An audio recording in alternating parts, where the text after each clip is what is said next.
Hey everybody, got myself a new toy. I've been thinking about it for ages and finally bought the thing.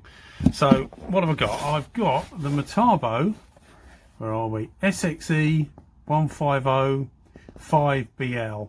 Now you'll see at the top there it says 2.5 BL as well, so they use the same box for the two different sanders, and one's got a 5mm throw, which is the one I've got it. So by throw I mean it's the turning diameter or turning circle of the base pad, and they also do a 2.5. Now the way I understand it is that the 2.5 is better for polishing, so if you're using it with polishing pads, things like that, you're better off with the 2.5. If you're using it for sanding or finishing or preparation, in my case for paintwork, you're better off with the 5. So I've gone for the 5mm.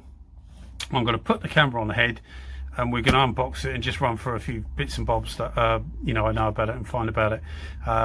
Hopefully it should all work all right. I've got you see I've got this on me neck because I fell off my push bike and I've broken a bone in my neck, which hopefully after 4 or 6 weeks this should be removed. So I'm going to stick the camera on my head and we're going to tear into it and see what it's like. See you in a minute.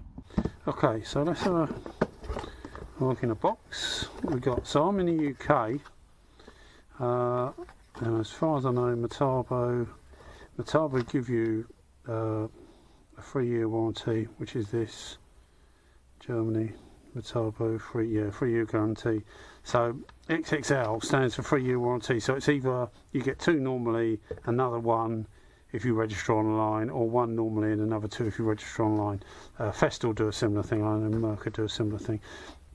I'm mentioning Mirka, this sander, as far as I know, this sander is the same as the Mirka sander, the Mirka Deros, and as far as I know, and again, if somebody knows more than me, or thinks that I'm wrong or knows that I'm wrong, then by all means point it out. But I think you'll find that Metabo make them for Mirka. Whether anybody will confirm that, I don't know, but that's what I think. But they are exactly the same machine except for the colour.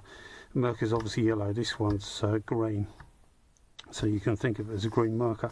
The difference is the Metabo is actually cheaper, but as I say, I don't think you're getting less for less money. You're getting the same for the money.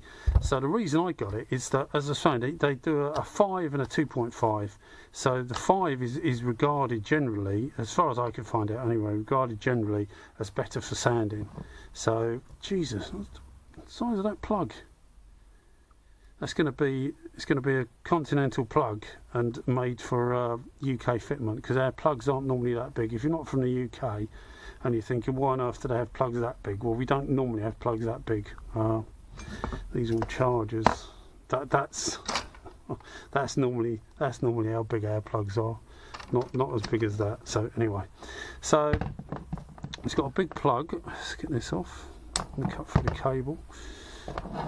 One thing you need to watch out for with these, the Mirkas and these ones, and the Festools as well, is the cables tend to go here.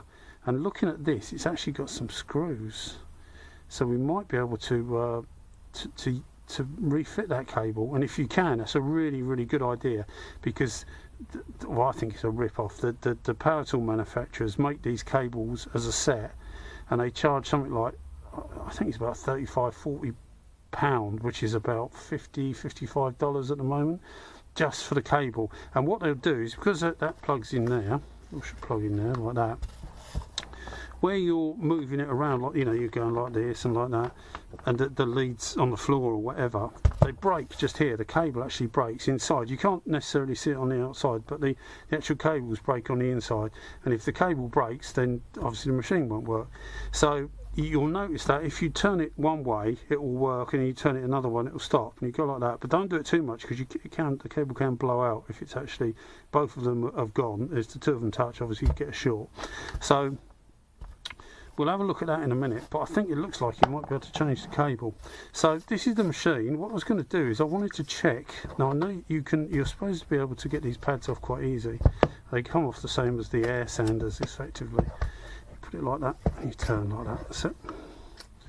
So you could get the pad off. Now that's a 6-inch pad, But what you can do is you can buy from Mirka or Metabo or independent manufacturers. You can buy a pad with a 5-inch base. So effectively, for the price of a pad, original pads are about 25, 30 GB pounds, so about $40. As I say, I'm giving you prices comparing to the UK. I don't know what they are in the States, but that's like a direct comparison money wise. If you're watching in Australia or whatever, then you have to work your own stuff out, but I'll give you the price in pounds so it gives you an idea anyway.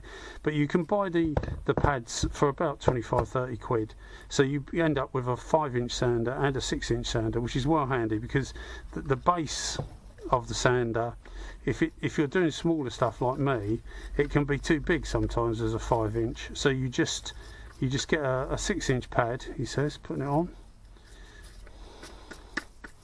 And you can see here where the dust extraction facility wraps around the pad, it's got like a gaiter underneath which rubs against the pad so that it gives you a seal, so that when it sucks through the back here, you get good dust extraction. You'll see that when it goes to the end there, you can get a 5-inch pad and still get the same dust extraction. So that's a good point of it. And you also get here when you see on the outside here, you see all the holes, and you look through the other side and you think, well, the holes aren't coming through the other side. What they are doing is they're coming through underneath. So these holes will extract as well as these, and it all ends up being sucked out together. So you get very good dust extraction if that's what you want with these things. As far as I know, it's a standard thread, which should be 5/16, 24 TPI, but 5/16. Which is nearly 8 mil, isn't it? 7.9 mil, something like that. And that's 5, 6, 7, 7.8. Yeah, so that's going to be 5/16. So I thought it was a standard thread. So you can get these backing pads from loads of different sources. You might find that you've only got a 6-hole pad rather than a multi-hole like this. You're better off with multi-hole if you're using dust extraction. If you're not, then obviously it doesn't matter. So let's pop this back on. Look in there, you see A, B and C. I don't know if you can see it, but you can see A, B and C, hopefully you can, and they've put some screws in. So this is a counterweight, which helps to balance it. So I wonder whether you actually move those around for different weight distribution. I don't know. I mean, you'd have to look in the instructions. My guess is that it's probably just there for them to do at the factory rather than you to muck about. So don't muck about with it unless you know what you're doing, which I don't, obviously, at the moment anyway. I have a power tool background. I used to work in power tools for years and years and years, repairing them and everything, which is why when I do an unboxing, I tend to take everything apart, because that's just what I do. Right, so let's plug it in. So you've got two switches on this. You've got an on-off switch there, and obviously your control switch there. Now, when you turn this on, you should get a light like so, and put this on like that, and you get full speed. So when you get full speed, like that, and off again, you should be able to adjust it while it's running with these if you want to. So we go higher, so that's full speed, and then we go down and down and down to the lowest speed. So although I said, a 5 mil throw is not recommended for sanding, you can sand, sorry, not recommended for polishing. You can polish with it. It's just that it's for some reason it's not recommended. I mean, I haven't tried it. It might well work fine, and I'm sure it probably will. But you would want to put the speed down, because if you don't know, polishing is done at a much lower speed than sanding normally. Obviously, if you're doing something intricate and you don't want to take too much material off, you would wind it down for speed. But that's the beauty of this, is that it's ergonomically really good. I mean, I'm looking at it now and I'm holding it in my hand, and you hardly know it's there. It feels like an extension of your arm, rather than, with the other sanders I've got some Metabos and a Makita. You've got a sander in your hand, whereas this, on first impressions, it just feels like it's an extension in your hand, which feels really nice. So hopefully it will bear that out when I actually come to use it.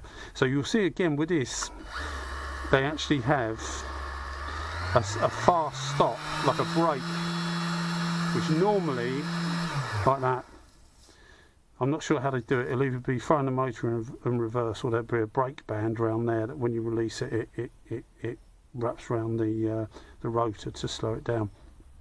But yeah, so I think I've covered basically everything. I was going to check the cable actually, wasn't I? But it feels nice in the hand. It weighs about 1 kilo, which is well, it's about nearly half what my Makita cordless one weighs. Let's unplug that. Get a screwdriver. And we just check this, because as I say, this is if you can rewire this is really good, because it's a rip-off when they charge you loads of money. I know Festool used to do that. We used to work at a place we used to sell Festool and that, and they used to do that, and the money it costs to get one of these is ridiculous. And it's just, at the end of the day, it's just a little bit of cable, and you can cut it off and refit it. Let's see if you can first before I go back. Yeah, no, that's excellent. It is off, isn't it? I don't want to blow myself up again. Okay, yeah, no. So just a cable clamp there. It will, as I say, it will always go there. That's where it will go. So you can literally cut it back there. So you've got rid of the dead cable, and you can just strip back and refit it. So put it through, put the cable clamp on, refit it. Obviously make sure you get it the right way round. Job's a good one. I don't know why it's got an earth, because it's double insulated machine, isn't it? Is it double insulated? If it's double insulated, it has a square. No, it's earthed. I reckon that's because it's a brushless motor, because it's going to have a metal casing. Yeah, there's no, I don't know whether you know, but there's like a square with a little square inside, which is double insulated, which means that you don't normally need an earth, but you have an earth with this, and I suspect it's because of the brushless motor, the way the brushless motor is made. Anyway, I think I've covered it all, and hopefully I haven't rabbited on too long, and you've learnt something. All right then, thanks very much. Bye bye.